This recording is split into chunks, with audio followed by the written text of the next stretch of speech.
কেন্দ্রীয় সরকারের নয়া কৃষি বিল নিয়ে বৃহস্পতিবার সংযুক্ত কিষাণ মোর্চার পক্ষ থেকে আসানসোল মিউনিসিপাল পার্কে একটি সভা অনুষ্ঠিত হয়। উপস্থিত ছিলেন বিশিষ্ট সমাজসেবী মেধা পাটকার এবং কৃষক আন্দোলনের অন্যতম নেতা রাকেশ টিকায়েত।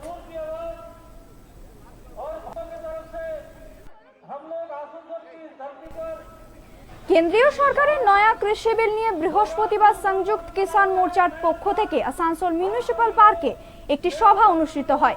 উপস্থিত ছিলেন বিশিষ্ট সমাজসেবী মেধা পাটকার এবং কৃষক আন্দোলনের অন্যতম নেতা রাকেশ টিকায়েত।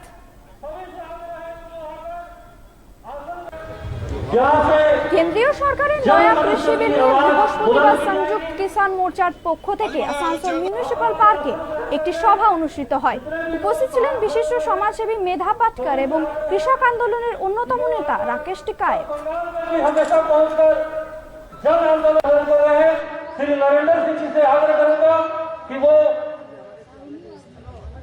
मंच पर आकर अपनी बातें 2-3 मिनटों के लिए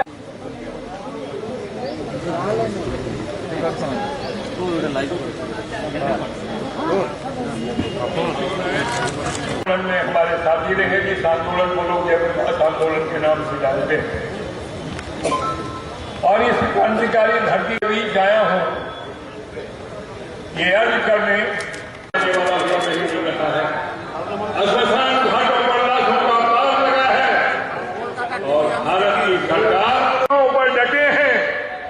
वो कुर्सी के लिए नहीं है, वो कुर्सी मांगने नहीं आ रहे थे दिल्ली, वो अपना हक स्वामीनाथन कमीशन ने लो अनुशंसा की। लागत का लेवड़ा लागत प्लस सीट दवाई नहीं है, अस्पतालों में जगह नहीं है, इलाज नहीं हो रहा है, लोग त्राहिमाम कर रहे हैं। इतने उसका भी एक मामला तो मजदूर नौजवान वो नौकरियां नहीं ले, वो तो जो सर्टिफिकेट होगा सिर्फ घर में शीशे में रखने के लिए होगा, अपनी नौकरियां तो रेलवे की। और ये बंगाल आसनसोल की धरती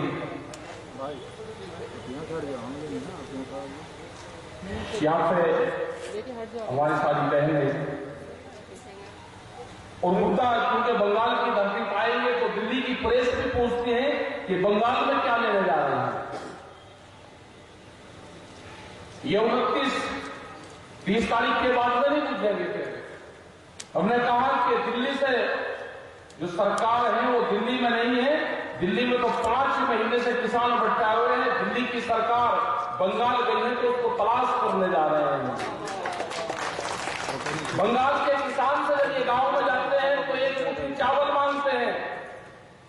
हमने किसानों से कहा कि ये एक मुट्ठी चावल मांगते हो तो आप इसकी कीमत मांग लो कि जो भारत सरकार ने इसकी कीमत तय करी है वो कीमत क्या है, वो कीमत हमको देकर देना। ये अभी मिल सकते हैं आपको। ये 30 पहली तारीख में यहां से चले जाएंगे सब लोग, ये फिर नहीं आएंगे, फिर आएंगे 2023 के आसपास ही आएंगे, फिर तो ढूंढते रहेंगे। तो लोग वहां के प्रेस कि आप वोट की भी बात करोगे, जब यहां पे आएंगे बंगाल में आएंगे चुनाव है तो वोट की भी बात होगी। और अगर वोट की बात होगी तो बीजेपी के लिए तो हम नहीं कहेंगे कि बीजेपी को वोट दे दो, हम कहेंगे कि इसने पूरे देश को खराब स्थिति में करा है।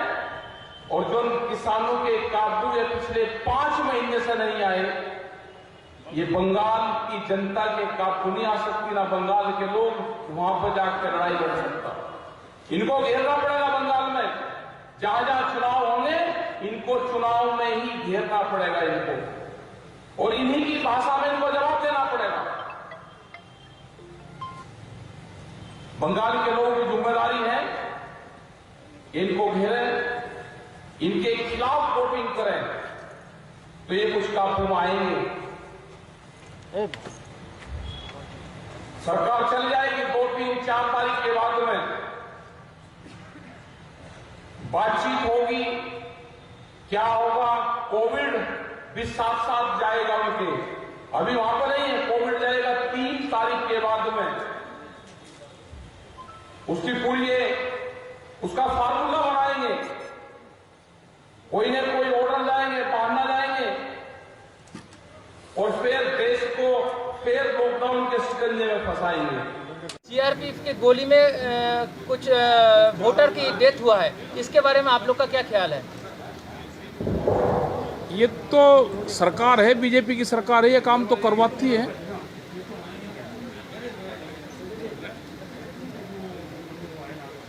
वो मारकाट का ही तो काम कराती है ये सरकारें। सर, मोदी को क्या दीदी से डर लगने लगा है यहाँ पे पश्चिम बंगाल में? अब ये तो नहीं पता, ये तो यहाँ के लोग अगर भाई दीदी को जिता देंगे तो ठीक होगा, उसका एक देश में बड़ा वो हो जाएगा।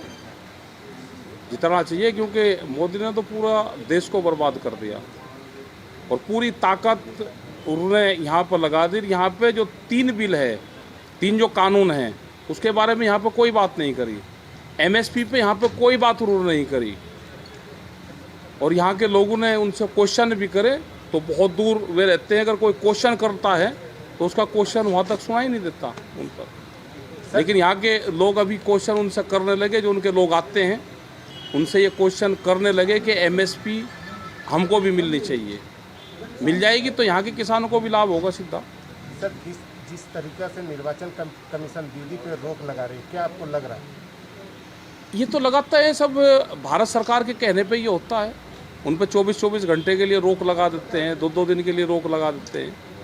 वे इलेक्शनों में ना जाए, जहाँ पे इलेक्शन हो गया उन पे वहाँ पर भी पाबंदी है, तो ये उन्हीं के कहने से लगाते हैं सब। आप लोग क्या शीतलकुची जा सकते हैं? मेधा पाटकर स्पेशली वो बहुत आंदोलन में जाते हैं, तो आप लोग भी क्या अभी जाएंगे? हमारा तो नहीं, अभी नहीं हमारा प्रोग्राम, क्योंकि हमारे कल के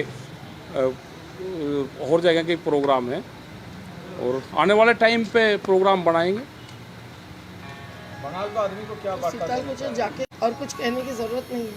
और केंद्र केंद्र के अंदर सरकार की घुसपैठ जो है वो हर संवैधानिक संस्था में आज है, सीबीआई, आरबीआई से लेकर चुनाव आयोग तक। ये बात चुनाव आयोग के एक भूतपूर्व कमिश्नर ने स्पष्ट रूप से हमको कही है। समझाई थी, तो और कुछ कहने की ज़रूरत नहीं है। पर हम लोग किसी भी पार्टी से चुनाव के दौरान हिंसा नहीं चाहते, हिंसा का विरोध करते हैं। और भारतीय जनता पार्टी एक पार्टी है जो जब जातिवाद, धर्मांधता सब काम नहीं आती है, लैपटॉप और सब बेचकर बांटकर भी काम नहीं आते, तब हिंसा का आधार लेती है। उस पर कार्रवाई होनी चाहिए तत्काल, उनके ही नुमाइंदे हैं, कार्रवाई करने में कोई दिक्कत नहीं है। आजकल सब कुछ उनके हाथ में है, सीसीटीवी से लेकर हर चीज़, लेकिन वो नहीं करेंगे।